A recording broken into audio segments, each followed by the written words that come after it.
Good afternoon to all of you. आज के इस लेक्चर में हम बात करेंगे रीजनल डेवलपमेंट एंड प्लानिंग। ये आज हम एक नया कॉन्सेप्ट, एक नया टॉपिक स्टार्ट कर रहे हैं। ज्योग्राफी की एक मेन ब्रांच के तौर पे पिछले कुछ वर्षों से रीजनल डेवलपमेंट एंड प्लानिंग एक नए सब्जेक्ट के तौर पर उभरा है। तो सबसे पहले बात आती है कि रीजनल ज्योग्राफी क्या है। तो regional geography studies the specific unique characteristics of places related to their culture, economy, topography, climate, politics। ये रीजनल ज्योग्राफी एक ऐसा सब्जेक्ट है जो किसी भी स्पेसिफिक एरिया की क्या क्या स्टडी करता है, वहाँ के कल्चर को, वहाँ की इकोनॉमी अर्थव्यवस्था को, वहाँ की टोपोग्राफी कैसी है, क्लाइमेट कैसी है, पॉलिटिक्स कैसी है और एनवायरमेंटल फैक्टर्स कैसे हैं उनमें, जैसे हम प्लांट और एनिमल स्पीसीज को काउंट कर सकते हैं। तो ये क्या है, रीजनल ज्योग्राफी है। तो उसके बाद में रीजनल ज्योग्राफी में मेन वर्ड आता है रीजन। तो हमें ध्यान में रहना चाहिए रीजन क्या होता है। तो रीजन क्या है, इस बात को क्लैरिफाई करने से पहले हमें ये देखेंगे कि जो रीजनल ज्योग्राफी है वो एक सब्जेक्ट के तौर के ऊपर किस प्रकार से उसकी डेवलपमेंट हुई, उसकी हिस्ट्री क्या रही थी रीजनल ज्योग्राफी की डेवलपमेंट की, उसके बारे में चर्चा करेंगे। तो रीजनल ज्योग्राफी की जो बेसिकली रूट्स पाई जाती हैं वो यूरोप में पाई जाती हैं।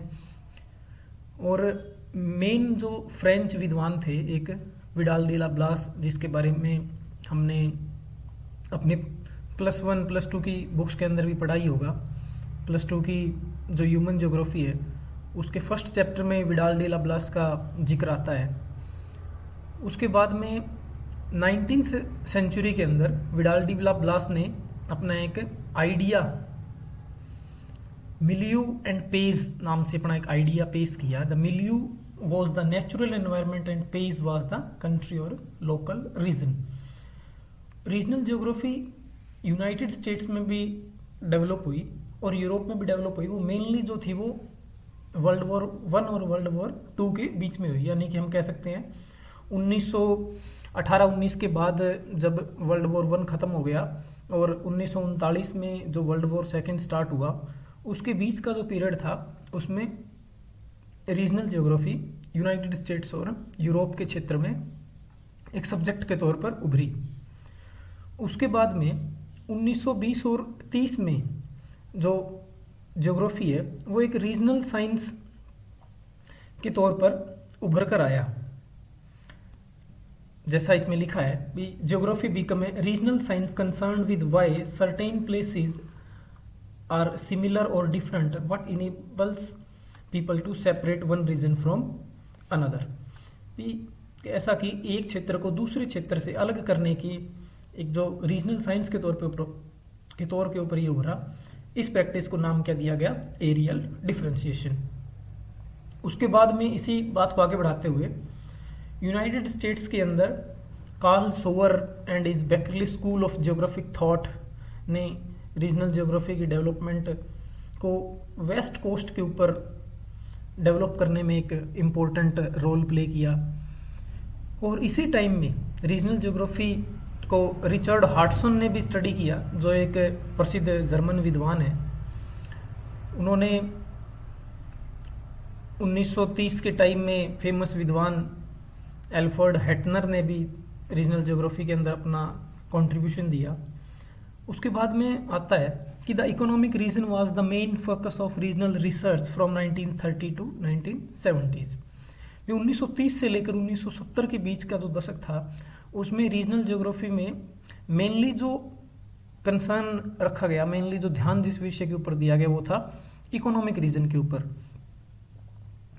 फिर लगभग 40 सालों के बाद ये जो पीरियड आया, अब से लेकर पीछे का जो 40 साल का जो पीरियड रहा जिसमें रीजनल ज्योग्राफी डेवलप हुई, वो मोस्टली जो इस ज्योग्राफी को डेवलप जिन विद्वानों ने किया, उन्होंने इसको एक नई दिशा देने का काम किया कि इसको अलग अलग फील्ड्स के साथ में किस तरह कोरिलेट करके पढ़ा जा सकता है। तो ये ज्योग्राफी की डेवलपमेंट किस तरह से रही है उसका पूरा हमने ध्यान किया। इसके बाद में जो जैसा कि बताया पहले कि रीजनल ज्योग्राफी के अंदर मेन जो वर्ड आता है वो रीजन है, यानी कि क्षेत्र। तो हम देखेंगे कि रीजन क्या होता है। What is reason?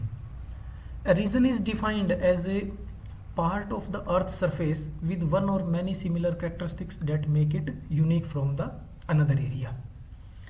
रीजन एक ऐसे क्षेत्र को कहा जाता है अर्थ के जो कुछ कैरेक्टरिस्टिक्स में एक स्थान से और दूसरे स्थान से डिफरेंट होता है, यूनिक होता है। दूसरे पंक्ति में हम कह सकते हैं कि रीजन एक ऐसा एरिया है जिसके कुछ कॉमन लैंड फीचर्स हैं। एक ऐसी लैंड है जिसके कुछ कॉमन फीचर्स है। कॉमन फीचर्स किस तरह के हो सकते हैं?